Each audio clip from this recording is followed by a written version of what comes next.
Hi, I'm Kevin from TravelScoot Mobility Scooters, and today what we're going to do is show you how to correctly install the seat on the TravelScoot Escape. This is what it looks like when it's completely installed. You have the yoke, the lever clamp, the fixed seat clamp, the seat plate, and you have the bracket for the seat bottom. Just to go over a couple things, we have a normal seat post and you have an extension seat post. This is about 1.5 inches longer. Currently, we have the normal seat post installed, and we're going to install the extension seat post, and we're going to put the seat spacer on there. Okay. This is your lever clamp, and it's a lever clamp because it uses a lever action to close it and tighten it. There's another side of this, which is a dial. You want to either tighten or loosen the dial depending on how tight you want it, and this will make a difference, and we'll go over that a little bit later. And then this is your seat bottom clamp. It is a fixed clamp. You're going to use a 5mm Allen wrench for this fixed clamp.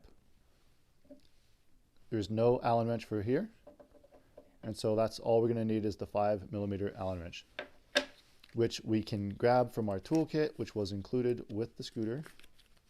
It is going to be the largest Allen wrench in the kit. Okay, so let's start by disassembling the seat. I'm going to open up the lever, remove the yoke, remove the spacer, and now we're going to take the short end of the Allen wrench and use it to get more leverage in order to get rid of this clamp. You'll notice that there is another set screw here, which is larger. This is built into the post, and we'll show you that here in a little bit. You'll see this hole right here is where the set screw goes. And the other set screw, which is a very tiny set screw here, it doesn't do anything. It is there to act as a spare set screw for the scooter. There are a couple of these if you have a deluxe model, but if you have the Escape model, there's going to be one lever clamp on the scooter as in addition to the lever clamp that is on your yoke. Okay, and in that case, the set screw does do something, but for the seat clamp, it does not do anything at all. Let me just finish by loosening that up, and then I'm going to start with this. The same thing. This is the 5mm, so you don't need to get a different size. Most of the time, it's really just a 5mm or a 3mm for a lot of the things on the TravelScoot. But this does need to be backed out all the way in order for it to come out.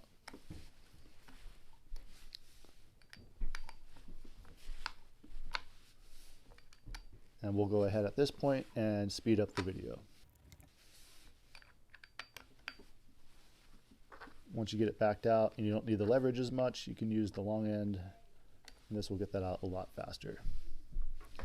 Now with that off, we're simply going to lift up, and I am going to use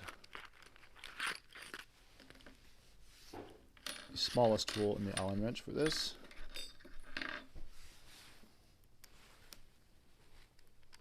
Okay, so now that will come off, and from here the seat post comes out. So again, this is the seat post that it comes with. We're going to put the extension seat post in. Again, I want to make sure that the hole is at the bottom facing forward because we're going to reinstall the set screw for it. I'm going to start it off by hand.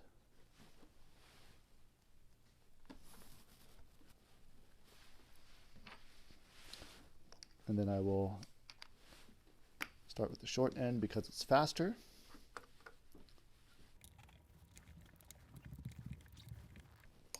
All right, now with this installed, even without any type of seat clamp on it, it's not really going to go anywhere. It's not moving, it's not twisting, but that's not good enough to hold it in place. What's paramount, what is absolutely necessary, are these gaps here. So this is a bushing, So there's a gap in the bushing, there's a gap in the clamp, and this is what gives us the clamping force. Once this is over, we need to align the gaps in the seat post with the gap on the clamp. This is what allows everything to work. Once we tighten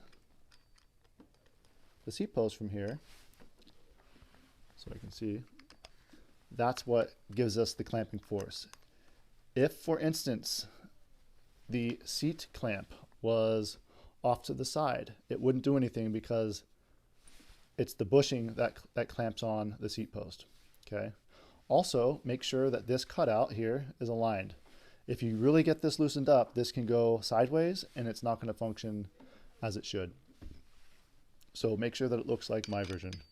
If you are installing a suspension seat post, for example, you really want this to be as tight as possible. So again, make sure that you have the short end on here and just clamp down as much as you can, because the tighter, the better. Especially with the suspension seat post, because you have an additional bushing that you set inside here. All right, one more. That should do it.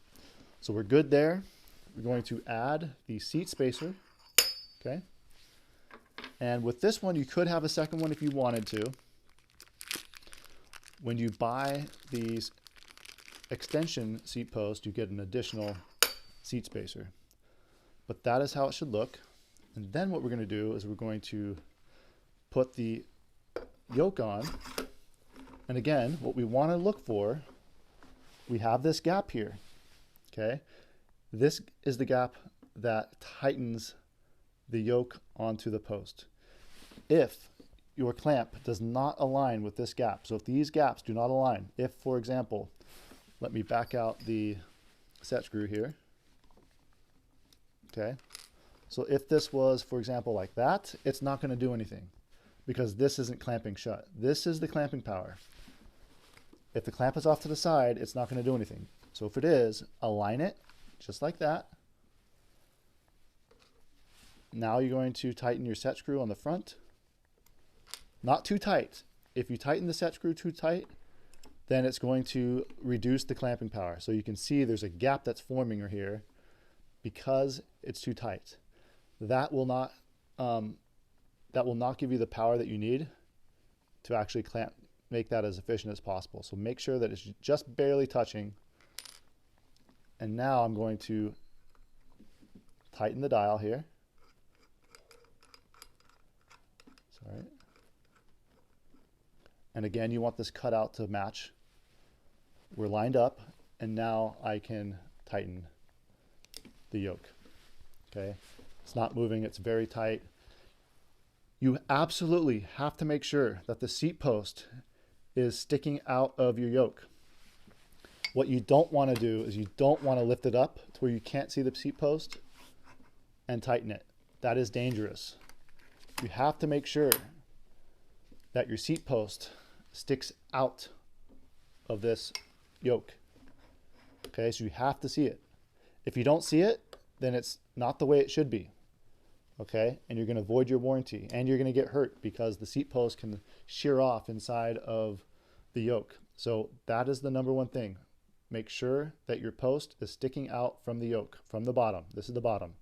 Okay, it must be sticking out. Second, make sure that your clamps are in alignment.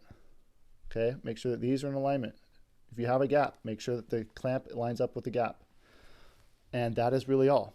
If you have it set up this way, you have it set up correctly. If you have it set up a different way, it's not correct. Okay, follow this video, make sure that it is exact. It's not too difficult. It's pretty self-explanatory, but we do get questions from time to time on how this is done. If you have any questions at all, feel free to email us at usa@travelscoot.com, or you can call us at 800-342-2214. We'll be happy to help you out.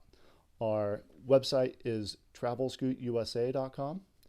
And if you can, subscribe to the channel. We will be putting out quite a few more videos here in the future, and we're here for you. So thanks for watching, and happy scooting.